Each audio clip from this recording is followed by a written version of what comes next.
Hello friends. तो कैसे हैं आप लोग। तो फ्रेंड्स, आज मैं आपके लिए हिस्ट्री के घटना चक्र के प्रश्न लेकर के आया हुआ हूं। तो बीपीएससी में जितने भी हिस्ट्री से रिलेटेड प्रश्न पूछे गए हैं, तो सभी प्रश्न यहां पर मैं आपको कराऊंगा। और ये सेशन आपके बीपीएससी 71st और बीपीएससी टीआरई 4 की प्रिपरेशन कर रहे हो तो बहुत ही ज़्यादा इंपॉर्टेंट होने वाली है आपके लिए। तो इस सेशन को आप लोग ज़रूर देखिएगा। यहाँ पर मैं आपको जो है सिर्फ और सिर्फ हिस्ट्री के प्रश्न कराऊंगा और उसका डिटेल डिस्कशन कराने वाला हूँ। तो चलिए हम लोग यहाँ पर एक एक करके अपने प्रश्नों को देखेंगे डिटेल डिस्कशन के साथ। एंड इस बात को जरूर याद में रखेंगे आप लोग कि ये सेशन आपके बीपीएससी 71st के एग्जाम और बीपीएससी टीआरई 4 के लिए बहुत ही ज़्यादा इंपॉर्टेंट होने वाला है। तो हमारा भाई यहाँ पर फर्स्ट क्वेश्चन बन जाता है, फराजी आंदोलन का शुरुआत किसने किया। तो देखो, आंदोलन से रिलेटेड जितने भी प्रश्न होते हैं मोस्ट इंपॉर्टेंट हैं। तो ये तो इंपॉर्टेंट ही लगा लो, क्योंकि ये प्रश्न आपके लिए मोस्ट इंपॉर्टेंट है। ऐसे प्रश्न पूछे जाते हैं आंदोलन से रिलेटेड, चाहे वो किसान आंदोलन हो या फिर किसी भी टाइप का विद्रोह हो, सभी से प्रश्न देखने को मिल जाता है आपके एग्जाम में। तो फराजी आंदोलन का शुरुआत किसने किया, तो ध्यान में रख लीजिएगा, क्या यह हाजी सरीतुल्लाह ने करा है, सैयद अहमद ने करा है, सलीमुल्लाह ने करा है, या फिर एम ए जिन्ना, मोहम्मद अली जिन्ना ने करा है। तो भाई फराजी आंदोलन का शुरुआत जो किया था वो किसने किया था, तो हाजी सरीतुल्लाह ने करा था फराजी आंदोलन का शुरुआत। ठीक है। और फराजी आंदोलन एक्चुअली देखा कहाँ पर गया है, तो याद रख लीजिएगा, बंगाल में ये फराजी आंदोलन देखने को मिला था। कहाँ पर मिला था, तो बंगाल में ये फराजी आंदोलन देखने को मिला था, जिसके जिसकी शुरुआत जो है हाजी सरीतुल्लाह ने करी है। ध्यान में रख लेना है आप लोगों को। नेक्स्ट है हमारा, पंजाब में कूका आंदोलन, कूका आंदोलन का प्रारंभिक उद्देश्य क्या था। तो देखो, पहली बात तो यही याद रख लेना है आपको कि कूका आंदोलन कहाँ पर चलाया गया, तो कूका आंदोलन भाई ये पंजाब में चलाया गया था। कहाँ पर चलाया गया था कूका आंदोलन, तो पंजाब में चलाया गया था। और कूका आंदोलन का उद्देश्य क्या था भाई, तो देखो इसका मेन उद्देश्य था कि सिख धर्म में जो प्रचलित बुराई था ना, या अंधविश्वास था, उसे खत्म करना। तो सिख धर्म में प्रचलित बुराई और जो अंधविश्वास थे भाई, ब्लाइंड फेथ थे, उसे खत्म करना इसका मेन पर्पस था। ठीक है। तो यहाँ पर अकॉर्डिंग टू ऑप्शन देख लो कौन सा सही बनता है। पहला ऑप्शन है सिख धर्म को परिष्कृत करना, पंजाब में राजनीतिक शक्ति प्राप्त करना, तो ये तो नहीं होना है। कृषक आंदोलन का संगठन, ये भी नहीं होना है। एक से अधिक होगा नहीं, कोई नहीं होगा नहीं भाई। तो इसमें क्या है, तो सिख धर्म में जो प्रचलित बुराई थी और जो अंधविश्वास था उसे खत्म करना था। इसका मतलब कि आपका ऑप्शन नंबर ए यहाँ पर करेक्ट होता हुआ दिख रहा है, सिख धर्म को परिष्कृत करना। तो option number A is correct here. Option number A यहाँ पर करेक्ट हो जाएगा आपके लिए। ठीक है। अगर पूछा जाए आपसे कि कोका आंदोलन का नेतृत्व किसने किया है, तो तीन नाम आपको याद रख लेना है। जवाहरमल, जवाहर जवाहरमल, बालक सिंह, बालक सिंह, और राम सिंह कूका, राम सिंह कूका। देखो, ज्यादातर टाइम इसमें तो राम सिंह कूका का नाम देखने को मिलता है ऑप्शन में, बट आपको ये तीनों नाम याद रख लेना है, क्योंकि देखो ये तीनों नाम आपके लिए इंपॉर्टेंट हो जाता है। बीपीएससी में है तो एक से अधिक ऑप्शन उसमें देखने को मिलता है, तो तीनों नाम अगर दे देंगे तो आपको तीनों याद रखना चाहिए, नहीं तो फिर कंफ्यूज हो जाओगे। बट ज्यादा अगर पूछा जाए तो राम सिंह कूका इसमें ज्यादा नाम दिया जाता है, बट आपको तीनों के तीनों याद रख लेने हैं नाम इससे जुड़ा हुआ। ठीक है। और ये कुका आंदोलन आपके लिए इंपॉर्टेंट हो सकता है, क्योंकि यहाँ से प्रश्न देखने को बार बार मिलता है। नेक्स्ट हमारा प्रश्न है, रामोशी विद्रोह। देखो, रामोशी विद्रोह सही रूप से किस भौगोलिक इलाके में हुआ था। तो देखो भाई, ये जो रामोशी विद्रोह था, ये रामोशी विद्रोह तो ये कहाँ पर देखने को मिला था, तो देखो ये पश्चिमी भारत में। तो भाई पश्चिमी भारत में रामोशी नहीं हुआ है, पूर्वी घाट में नहीं हुआ है, पूर्वी भारत में नहीं है, ये पश्चिमी घाट में देखने को मिला है। रामोशी विद्रोह कहाँ पर, तो पश्चिमी घाट में देखने को मिला है रामोशी विद्रोह। और देखो एक्चुअल अगर इसका लोकेशन पूछ ले कि एक्चुअल जगह कहाँ पर था जहां पर रामोशी विद्रोह देखने को मिला है, तो याद रख लीजिएगा बम्बई में देखने को मिला है, बम्बई। यानी कि मुंबई में जो है ये रामोशी विद्रोह एक्चुअल में पूछा जाए तो मुंबई में देखने को मिला था रामोशी विद्रोह। ये हुआ कब था विद्रोह, तो याद रख लीजिएगा 1822 के अप्रोक्स में जो है रामोशी विद्रोह देखने को मिला था। 1822 के अप्रोक्स में रामोशी विद्रोह देखने को मिला है। अगर इसमें आपसे जुड़े हुए लीडर पूछ ले कि इसका नेतृत्व किसने करा था, तो याद रख लेना है आपको, इसका नेतृत्व जो है भाई चित्तूर सिंह ने करा था। किसने करा था चित्तूर सिंह, याद रख लीजिएगा, चित्तूर सिंह ने इसका नेतृत्व करा था। रामोशी विद्रोह का किसने करा था, चित्तूर सिंह ने इसका नेतृत्व किया था रामोशी विद्रोह का। ठीक है। इस बात को ध्यान में जरूर रख लेना है आप लोगों को। नेक्स्ट है हमारा भाई यहाँ पर 1855 ईस्वी में संथालों ने किस अंग्रेज कमांडर को हराया? तो पहली बात तो यही याद रख लीजिएगा कि संथाल विद्रोह जो देखने को मिला था वो कब मिला था?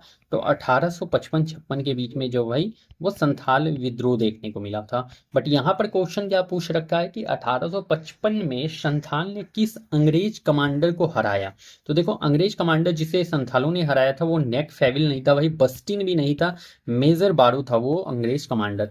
तो अंग्रेज कमांडर जिसे 1855 में संथाल ने हराया वो था मेजर बारो। मेजर बारो को अंग्रेज कमांडर ने 1855 में हराया था। और अगर आपसे पूछा जाए संथाल विद्रोह, देखो one of the most important question बन जाता है आपके एग्जाम के लिए, क्योंकि संथाल विद्रोह से प्रश्न देखने को जरूर मिलता है एग्जाम में। तो संथाल विद्रोह में भी कि नेक्स्ट टाइम या तो बीपीएससी 71 में या टीआरई 4 में ये प्रश्न आपको मिल जाए, संथाल विद्रोह। ठीक है, संथाल विद्रोह, कोल विद्रोह, ये सभी जो है इंपॉर्टेंट प्रश्न बनते हैं, तो ये सभी आपको देखने को मिल सकता है। ठीक है, अगर पूछा जाए कि संथाल विद्रोह कब हुआ था तो 1855-56 याद रख लीजिएगा।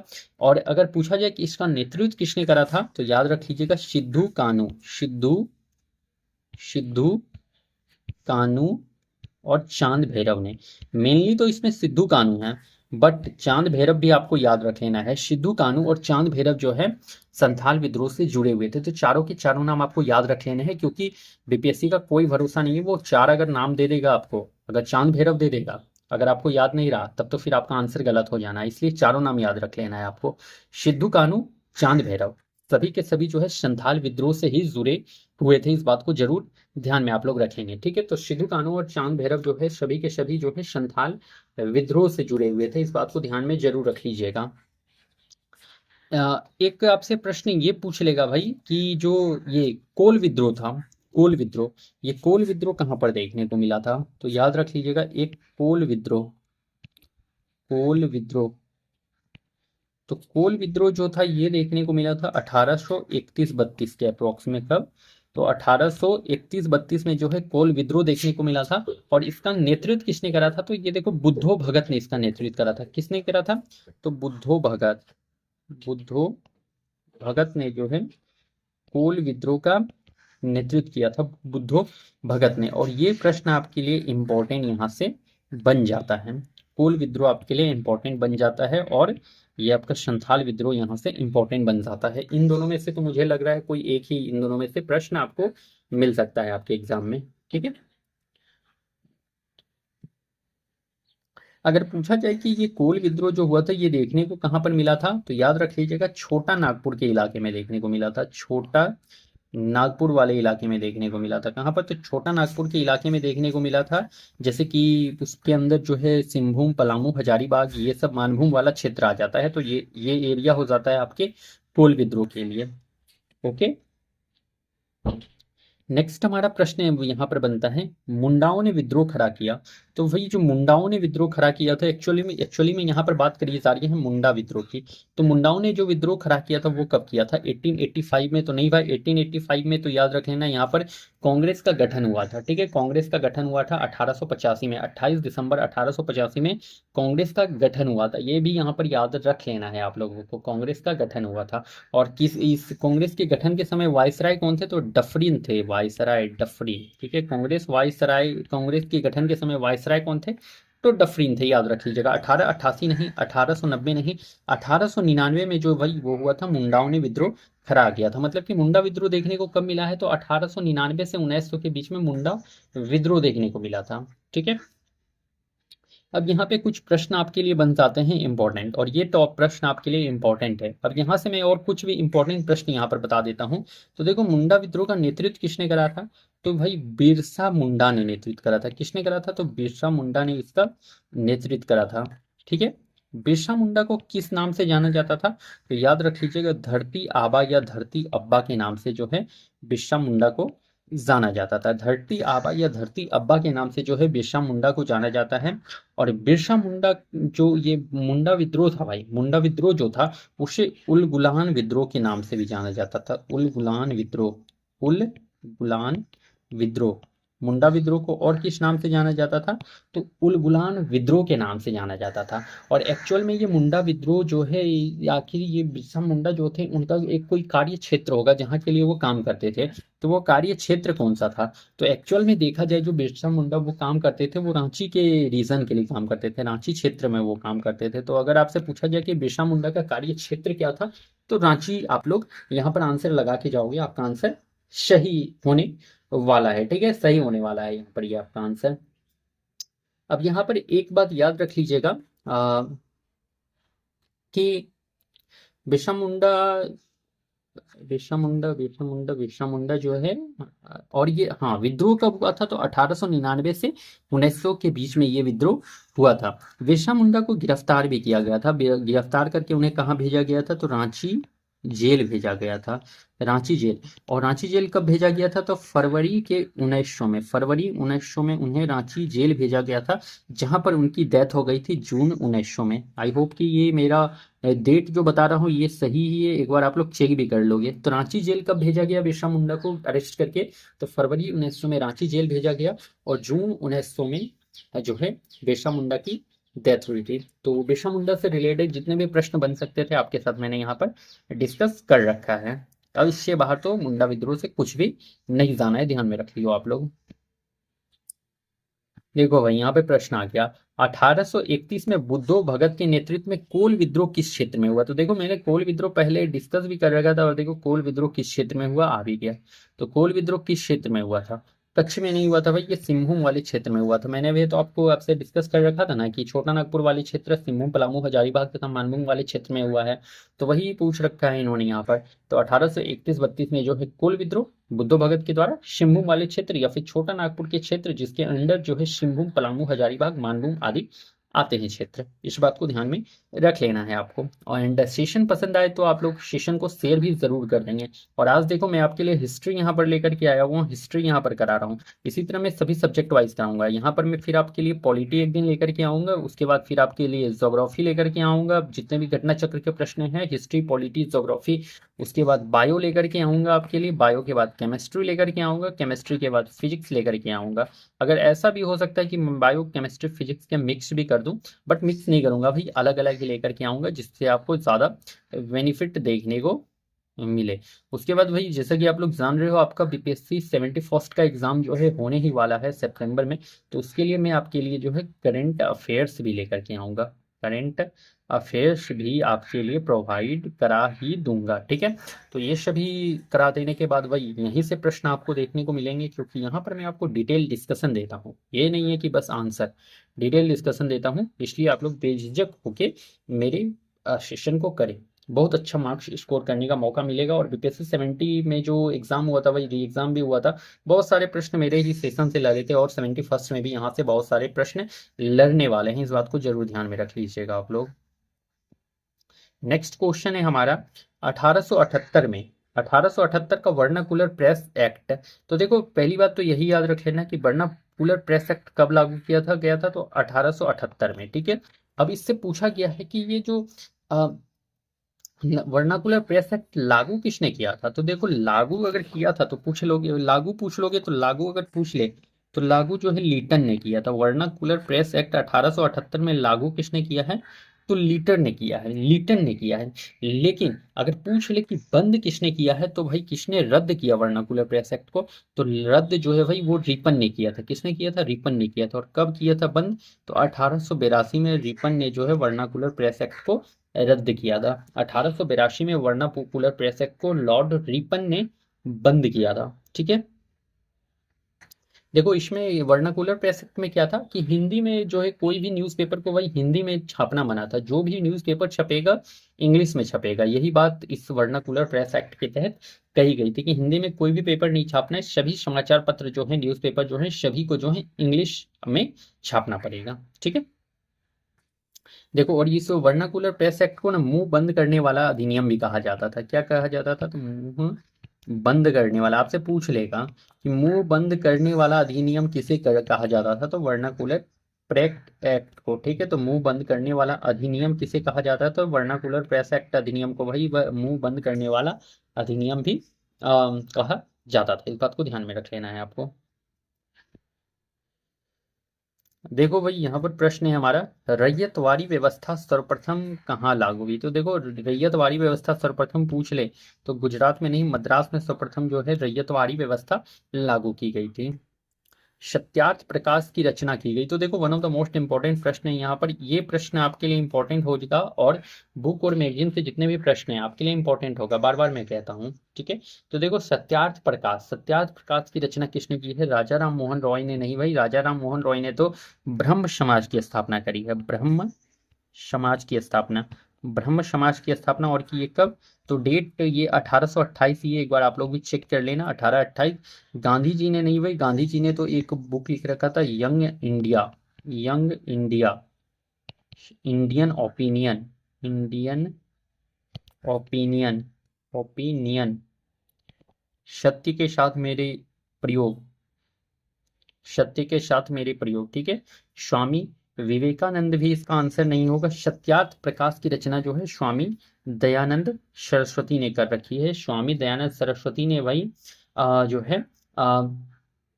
है सत्यार्थ प्रकाश की रचना करी थी, ठीक है।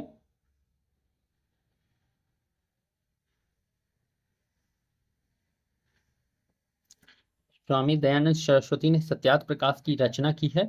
उसके बाद एक बात आप लोग याद रख लेंगे कि इन स्वामी दयानंद सरस्वती के बारे में डिस्कस कर देता हूं। तो इनका अगर पूछ ले आपसे कि मूल नाम इनका, तो स्वामी दयानंद सरस्वती था। इनका जन्म जन्म अगर आपसे पूछ ले कि इनका जन्म कब हुआ था, तो जन्म याद रख लीजिएगा, 1824 में इनका जन्म हुआ था। कहाँ पर जन्म हुआ था?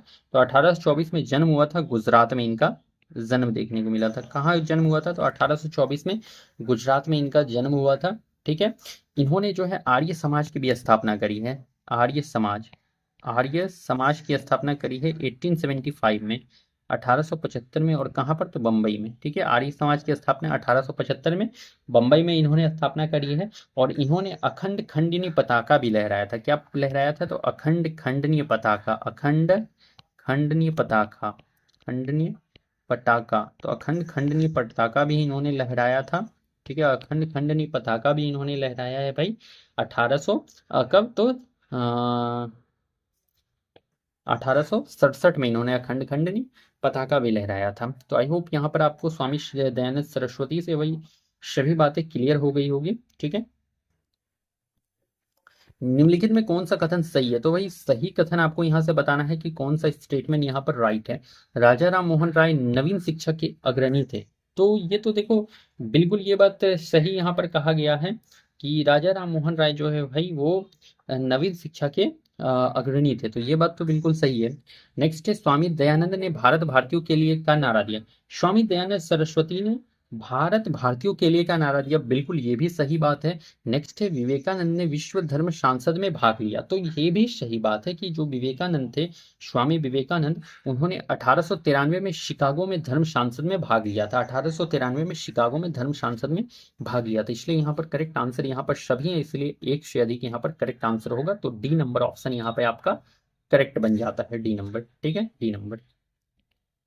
अमृत बाजार पत्रिका की स्थापना किसने की? तो देखो भाई, अमृत बाजार पूछ ले तो गिरीश चंद्र घोष ने नहीं, हरीशचंद्र मुखर्जी, तो हरीशचंद्र मुखर्जी नहीं, एस.एन. बनर्जी नहीं, शिशिर कुमार घोष, शिशिर कुमार घोष। यहाँ पर according to option Shishir Kumar Ghosh सही हो जाएगा।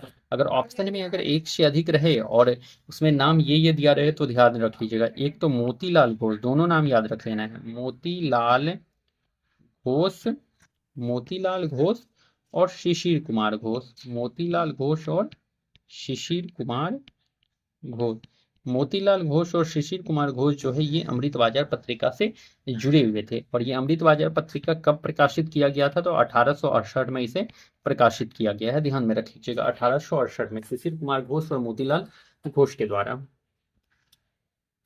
भारत में ठगी अतिक्रम करने का श्रेय किसे प्राप्त है? तो देखो, ठगी प्रथा का अंत अगर पूछ ले तो डलहौजी नहीं, डलहौजी के समय पर पहली रेल चली थी भाई 16 अप्रैल 1853 को, ठीक है। तो 16 अप्रैल 1853 को पहले रेल चले मुंबई से थाने तक। मेटकॉफ नहीं भाई, डेनिसन भी नहीं, स्लीमैन, कैप्टन स्लीमैन के नेतृत्व में जो है ठगी प्रथा का अंत हुआ था। और ठगी प्रथा का अंत कैप्टन स्लीमैन के नेतृत्व में तो हुआ था, बट इसमें जो है विलियम बेंटिक भी जुड़े हुए थे, Lord William Bentinck, Lord William Bentinck भी जुड़े हुए थे भाई, लॉर्ड विलियम बेंटिक। और धारा कितना, तो धारा 17 के तहत शायद इसे बंद किया गया था ना, सती प्रथा का अंत कितना, तो धारा सती, वो ठगी प्रथा दिया है ना भाई, ठगी प्रथा नहीं नहीं नहीं, देखो सती में याद, ये सती प्रथा किया गया था धारा 17 से। ठगी प्रथा जो है, ठगी प्रथा का अंत जो है, ये कैप्टन स्लीमैन के नेतृत्व में किया गया था। और ठगी प्रथा से जो है विलियम बेंटिक भी जुड़े हुए थे। और ठगी प्रथा का अंत कब किया गया, तो 1830 में किया गया था ठगी प्रथा का अंत। ठीक है, ठगी प्रथा का अंत 1830 में किया गया, तो इस बात को ध्यान में रख लेना है।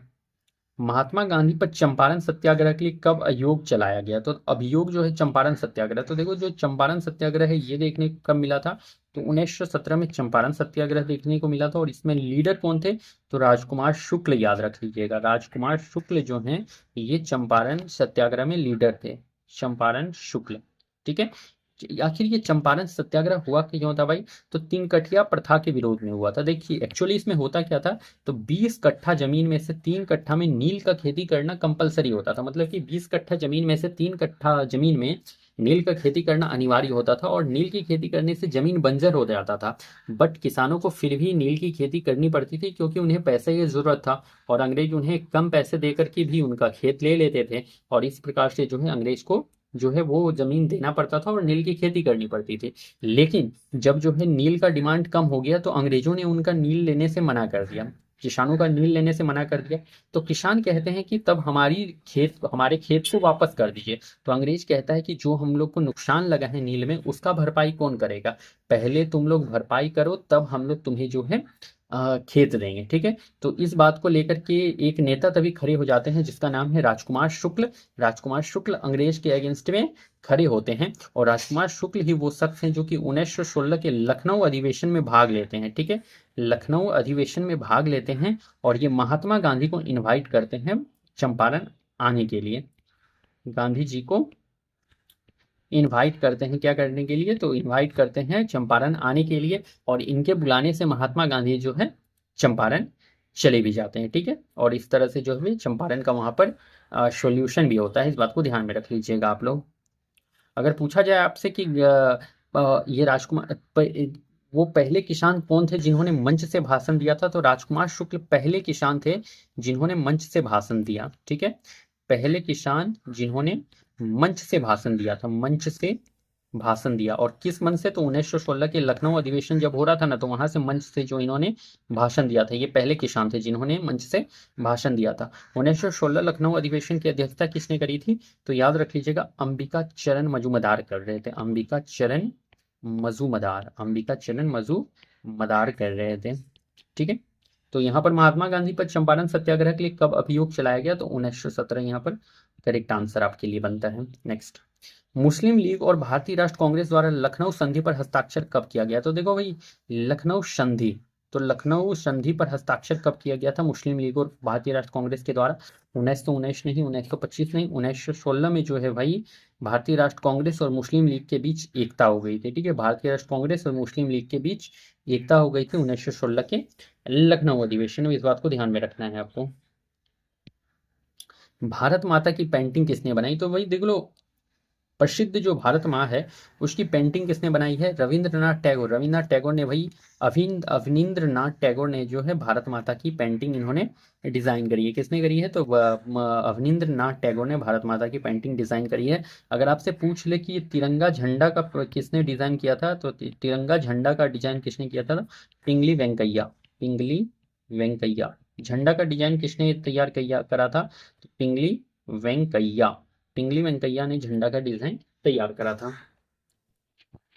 भारत में ब्रिटिश साम्राज्य का संस्थापक किसे माना जाता है, तो देखो भारत में ब्रिटिश साम्राज्य का संस्थापक अगर पूछ ले, तो लॉर्ड कॉर्नवालिस को नहीं, वॉरेन हेस्टिंग्स को नहीं, वही लॉर्ड क्लाइव को जो है भारत में ब्रिटिश साम्राज्य का संस्थापक माना जाता है, लॉर्ड क्लाइव को। बनारस हिंदू विश्वविद्यालय की स्थापना किस वर्ष हुई, इंपॉर्टेंट है ये प्रश्न आपके लिए, one of the most important question है बनारस हिंदू विश्वविद्यालय। तो बनारस हिंदू विश्वविद्यालय की स्थापना 1910 में नहीं 1916 में करा गया था। और किसने, तो भाई पंडित मदन मोहन मालवीय ने करा था। किसने करा था, पंडित मदन मोहन मालवीय ने करा था, मदन मोहन मालवीय। ठीक है। तो पंडित मदन मोहन मालवीय ने बनारस हिंदू जो विश्वविद्यालय थे उसकी स्थापना करी है 1916 में।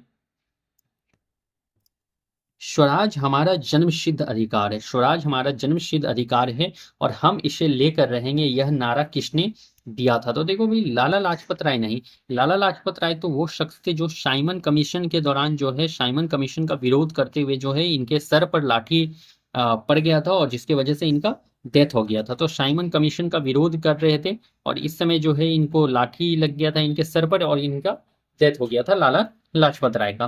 महात्मा गांधी से याद रख लीजिएगा, महात्मा गांधी के 4 पुत्र थे, हरिलाल, मनीलाल, रामदास, देवदास। 4 पुत्र थे, हरिलाल, मनीलाल, रामदास, देवदास और एक दत्तक पुत्र। दत्तक पुत्र का मतलब होता है गोद लिया हुआ, ठीक है, गोद लिया हुआ, जिसका नाम था जमुना लाल बजाज। क्या नाम था? तो जमुना लाल बजाज।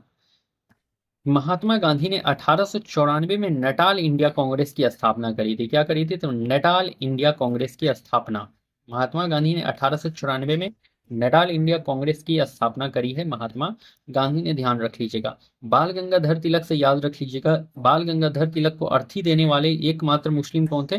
तो शौकत अली। शौकत अली बाल गंगाधर तिलक की अर्थी को कांधा देने वाले एकमात्र मुस्लिम थे। जवाहरलाल नेहरू स्वराज हमारा जन्मसिद्ध अधिकार है, तो ये किसने कहा था भाई? तो भाई ये याद रख लीजिएगा, बाल गंगाधर तिलक ने इस बात को कह रखा है कि स्वराज हमारा जन्मसिद्ध अधिकार है। जवाहरलाल नेहरू से याद रख लीजिएगा, discovery of India, discovery of India book की रचना किसने करी है? तो जवाहरलाल नेहरू ने। एक बुक याद रख लीजिएगा, पिता के पत्र पुत्री के नाम, पिता के पत्र पुत्री के नाम किसने लिख रखा है? तो पिता के पत्र और पुत्री के नाम जो है ये जवाहरलाल नेहरू ने ही लिखा था। नेक्स्ट, निम्नलिखित में कौन सी पुस्तक तिलक ने लिखी है? तो देखो, तिलक ने इंडिया इन ट्रांजिशन लिखी है, नहीं भाई।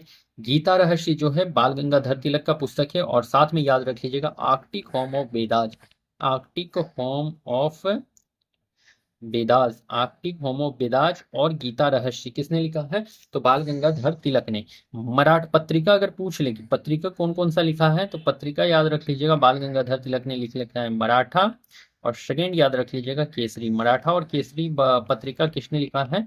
तो बाल गंगाधर तिलक ने। मराठा किस भाषा में? तो इंग्लिश भाषा में, और केसरी किस भाषा में? तो मराठी भाषा में, ठीक है, मराठी भाषा में लिख रखा है बाल गंगाधर तिलक ने। निम्न अखबारों में कौन सा मुख्यतः उदारवादियों की नीति का प्रचारक था? तो देखो भाई, उदारवादियों की नीति का प्रचारक कौन सा अखबार था? न्यू इंडिया, न्यू इंडिया नहीं भाई, न्यू इंडिया और ये जो न्यू इंडिया है ये नहीं था, ठीक है। लीडर, लीडर जो था ये था मुख्यतः उदारवादियों की नीति का प्रचारक। लीडर जो है उदारवादियों की नीति का प्रचारक था, ठीक है। यंग इंडिया नहीं है भाई, फ्री प्रेस जर्नल भी नहीं है।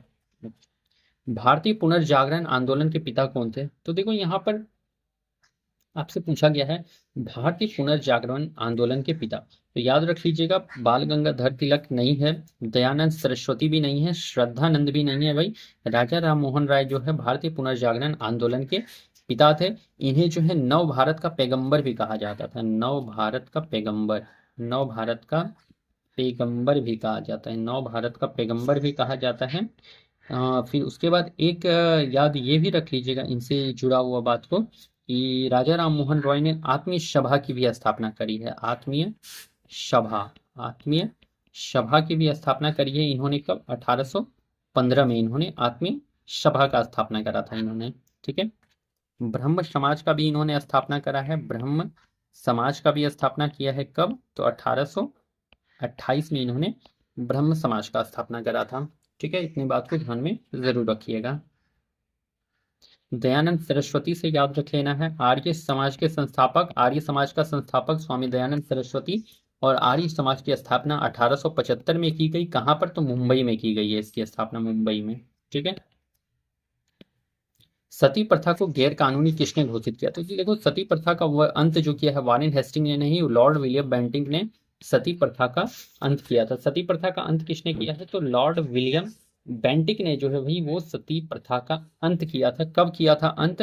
तो 1829 में किया था सती प्रथा का अंत। और किस धारा के तहत? तो धारा 17 के तहत जो है सती प्रथा का अंत किया गया 1829 में, ठीक है। और सती प्रथा के अंत से आपके जो हैं ये आपके राजा राम मोहन राय भी जुड़े हुए थे सती प्रथा के अंत से। अगर सती प्रथा के अंत से पूछ ले तो राजा राम मोहन राय भी सती प्रथा के अंत से जुड़े हुए हैं। राजा राम मोहन राय, राजा राम मोहन राय भी ऑप्शन दे देता है। सती प्रथा का अंत से कौन कौन जुड़ा हुआ है, तो एक तो विलियम बेंटिक और दूसरे राजा राम मोहन राय भी जुड़े हुए थे। ठीक है।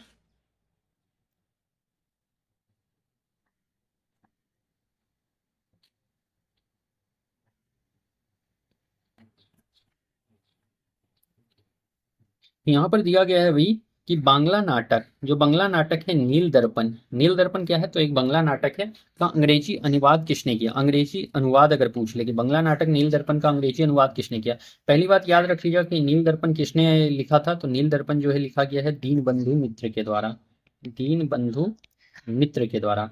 और इस नील दर्पण में जो है ना आपके जो है किसान के नील किसानों की दुर्दशा का वर्णन किया गया है। नील किसान जो थे उनके दुर्दशा का वर्णन किया गया है इस बुक में, जिसका नाम है नील दर्पण। और इसे किसने लिखा है, तो नील दर्पण लिखा है दीनबंधु मित्र ने लिखा था। ठीक है। अब पूछा है कि नील दर्पण जो बुक था, बंगला नाटक था, उसका अंग्रेजी अनुवाद किसने किया है, तो भाई इसका अंग्रेजी अनुवाद जेम्स लंग ने नहीं, जेम्स अगस्टस हिक्की ने नहीं, माइकल मधुसूदन दत्त ने जो वही नील दर्पण का अंग्रेजी अनुवाद किया है। तो नील दर्पण का अंग्रेजी अनुवाद किसने, तो माइकल मधुसूदन दत्त ने। और नील दर्पण की रचना किसने की है, तो दीनबंधु मित्र ने रचना की है। तो दो अलग अलग क्वेश्चन बन जाते हैं, दोनों ध्यान में रखना है।